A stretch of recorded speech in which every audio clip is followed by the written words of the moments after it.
Quinto, el uso que el ego hace de la culpabilidad. Tal vez algunos de nuestros conceptos se vuelvan más claros y significativos para ti si aclaramos el uso que el ego hace de la culpabilidad. El ego tiene un propósito al igual que el Espíritu Santo. El propósito del ego es infundir miedo, porque solo los que tienen miedo pueden ser egoístas.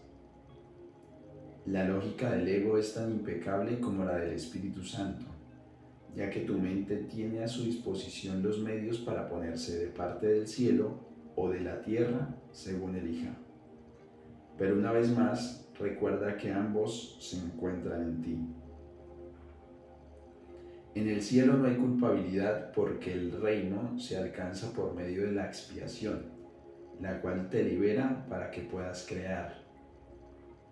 La palabra crear es apropiada en este contexto porque una vez que el Espíritu Santo deshace lo que tú has hecho, se restaura el residuo bendito y por consiguiente, éste continúa creando.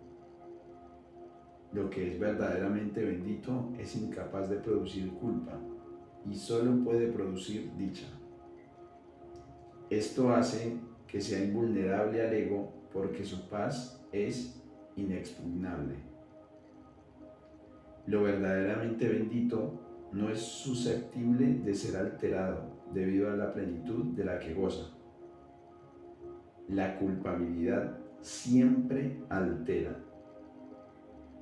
Todo lo que genera miedo produce disensión, porque obedece las leyes de la división. Si el ego es el símbolo de la separación, es también el símbolo de la culpabilidad. La culpabilidad es más que simplemente algo ajeno a Dios. Es el símbolo del ataque contra Dios. Este concepto no tiene ningún sentido excepto para el ego, pero no subestimes el poder que el ego le aporta al creer en él. Esta es la creencia de donde procede toda culpabilidad. El ego es la parte de la mente que cree en la división. ¿Cómo iba a poder una parte de Dios separarse de él sin creer que lo está atacando? Hablamos anteriormente del problema de la autoridad y dijimos que se basa en el concepto de que es posible usurpar el poder de Dios. El ego cree que eso es lo que tú hiciste porque cree que tú eres él. Si te identificas con el ego, no podrás sino percibirte a ti mismo como culpable. Siempre que le hagas caso al ego, experimentarás culpa y temerás ser castigado. El ego es literalmente un pensamiento aterrador. Por muy ridícula que sea para una mente sana la idea de atacar a Dios, nunca olvides que el ego es demente. Representa un sistema de conceptos ilusorios y habla en su nombre. Hacerle caso a la voz del ego significa que crees que es posible atacar a Dios y que has arrancado una parte de él y te has apoderado de ella. De ahí procede el miedo a las represalias externas, ya que el sentimiento de culpa es tan intenso que tiene que ser proyectado. Todo lo que aceptas en tu mente se vuelve real para ti. Es tu aceptación lo que le confiere realidad. El permitirle la entrada al ego en tu mente y encontrarlo allí es lo que lo convierte en tu realidad.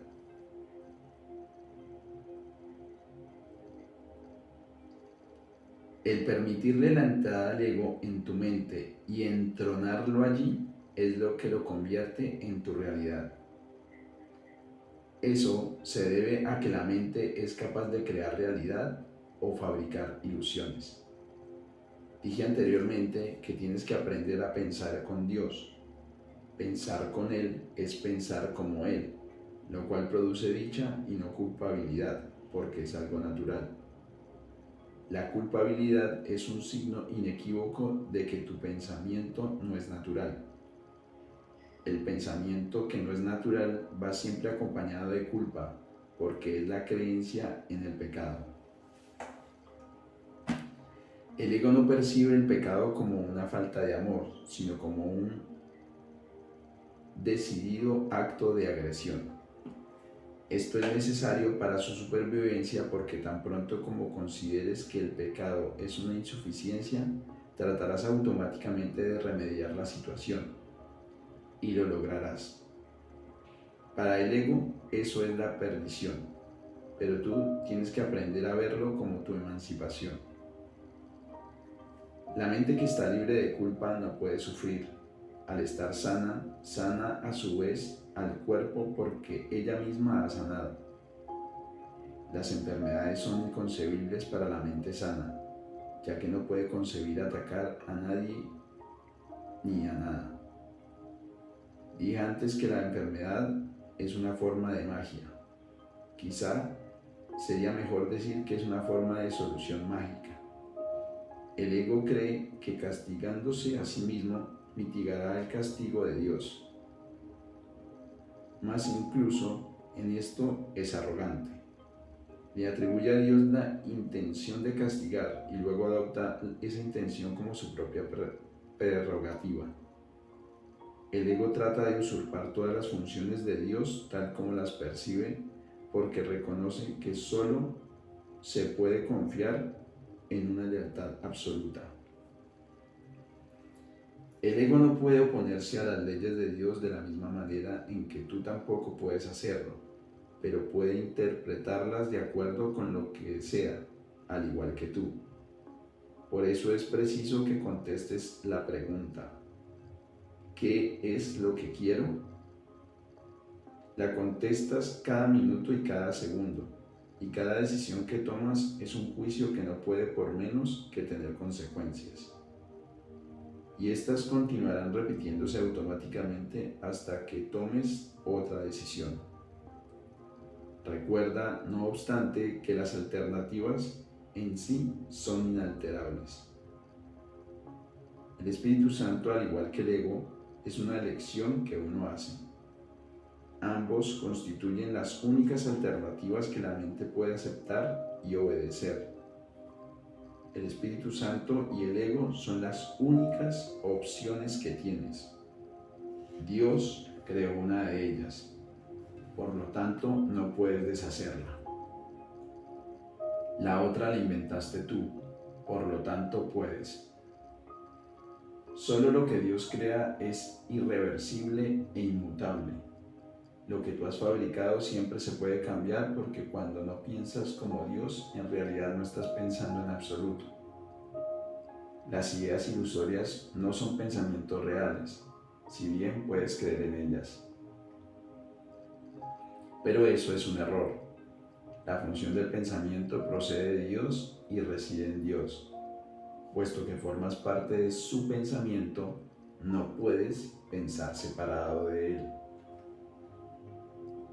El pensamiento irracional es pensamiento desordenado. Dios mismo pone en orden en tu pensamiento porque tu pensamiento fue creado por Él. Los sentimientos de culpabilidad son siempre señal de que desconoces esto. Muestran asimismo que crees que puedes pensar separado de Dios y que deseas hacerlo. Todo pensamiento desordenado va acompañado de culpa desde su concepción y mantiene su continuidad gracias a ella. La culpa es ineludible para aquellos que creen que son ellos los que ordenan sus propios pensamientos y que por lo tanto tienen que obedecer sus dictados. Eso les hace sentirse responsables de sus errores sin darse cuenta de que al aceptar esta responsabilidad están reaccionando de manera irresponsable. Si la única responsabilidad del obrador de milagros es aceptar la expiación para sí mismo, y te aseguro yo que así lo es, la responsabilidad por lo que debe ser expiado no puede entonces recaer sobre ti. Este dilema no puede ser resuelto excepto aceptando la solución del deshacimiento.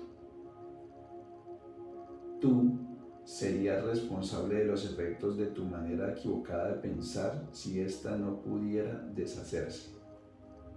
El propósito de la expiación es conservar del pasado únicamente aquello que ha sido purificado.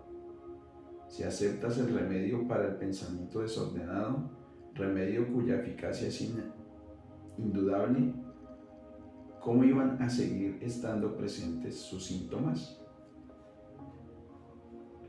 La continua decisión de permanecer separado es la única razón posible de que siga habiendo sentimientos de culpabilidad. Hemos dicho esto antes, pero no subrayamos los resultados destructivos de tal decisión. Cualquier decisión de la mente afecta tanto al comportamiento como a la experiencia. Lo que tú deseas, esperas que tenga lugar. Esto no es algo ilusorio. Tu mente forja tu futuro y se lo devolverá a la creación plena en cualquier momento si primero acepta la expiación. Retornará a sí mismo a la creación plena en el instante en que haya hecho esto. Al haber renunciado a su pensamiento desordenado, la correcta ordenación del pensamiento se hace evidente.